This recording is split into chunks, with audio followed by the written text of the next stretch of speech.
and this is what it is here. This should be locked out, and it's not. I see driver's side intake fail more than anything, intake on both of them more than anything, and then rarely ever see exhaust fail. Almost always driver's side intake. See this one, the exhaust won't. Exhaust over here won't. Intake won't lock out. So, like I said, I got everything apart. I'm gonna go ahead and clean everything up, get everything reinstalled. The next picture you're gonna see is everything back together and timed. All right, just got the front cover on, got new seals and everything put in it. Just nice, nothing excessive, nice even silicone push out. A lot of people just gob this stuff on here, and there is no reason for that. It just makes a mess and takes longer to dry. As you can see here, I got nice even all the way around.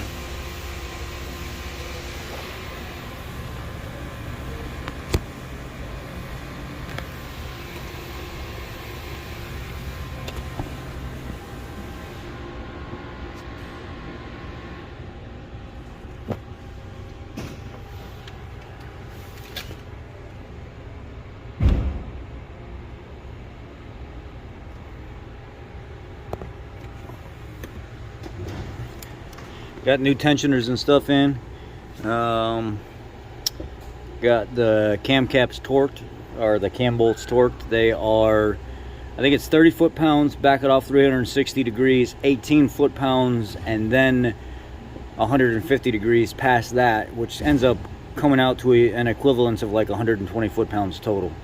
So all that's torqued down, new tensioners and stuff are put in, and yeah, we're going together. So let's get it all together and see what she looks like as we're going. So I got the crank in now. I got it installed. You got to like take a big like 32 millimeter socket and get it started and tap it as far as it'll go, so you can catch 4 or 5 threads. I use the old bolt to draw it in all the way, and then I swap it out, put the new bolt on there, and then I torque it down. It's like 37 foot-pounds, and then 90 degrees, and then 60 degrees, and then it comes down to like 120 foot-pounds overall. So that's where we're at. All right, here we go. Just got done with the phasers.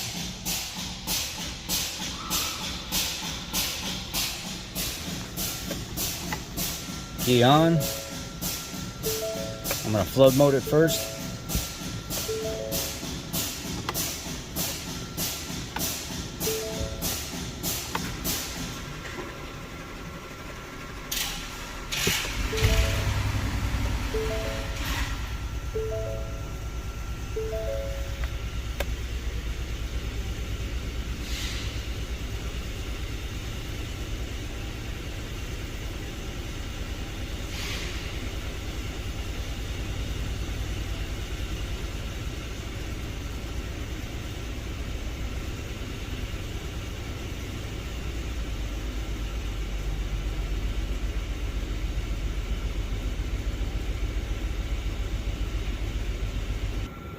I'm gonna go in here and auto search this thing and reset keep alive memory for it. Clear out any codes that were there before. And just now it started a little rough, even though it wasn't rattling. The rattle cam phaser stuff went, it was like idling high, 1200 RPM. It wouldn't come down. And it was because I left the quick connect vacuum tube off at the booster. So I went out there and plugged it in, and all of a sudden the idle dropped down immediately, smoothed out. So now I'm going to go in here and clear everything and reset keep alive memory, let it run for a little bit, and then we're going to take this thing for a test drive. It's running.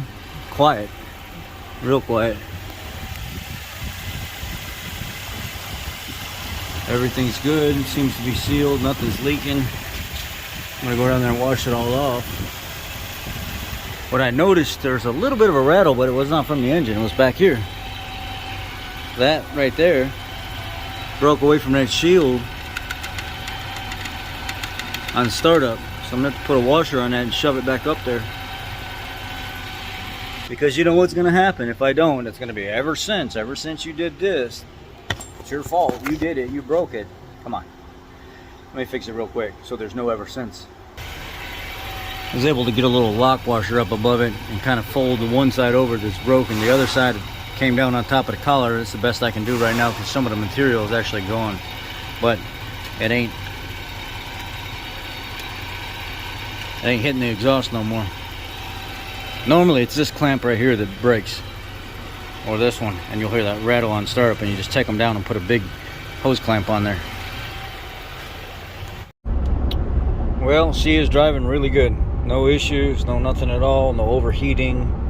Everything is just great. No rattles, no chatter. I washed the engine bay down, I wiped the car down.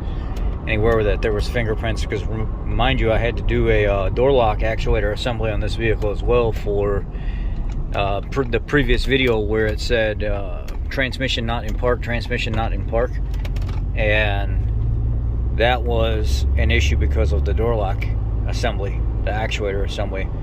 So I had to go through the diag for that and repair that while I was here. So that was done already. Just test driving.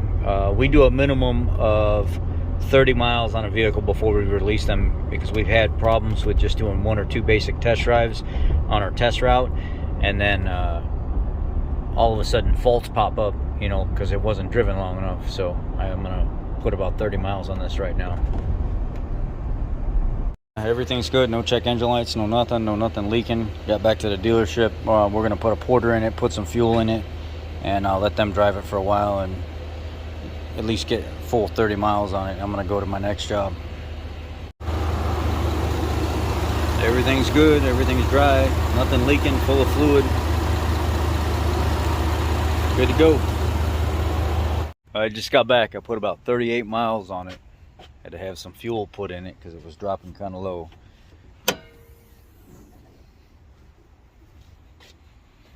Fluid's full. Motor's dry. No, our engine for the purists out there. Nothing leaking anywhere. Everything's sound. The vehicle's running great.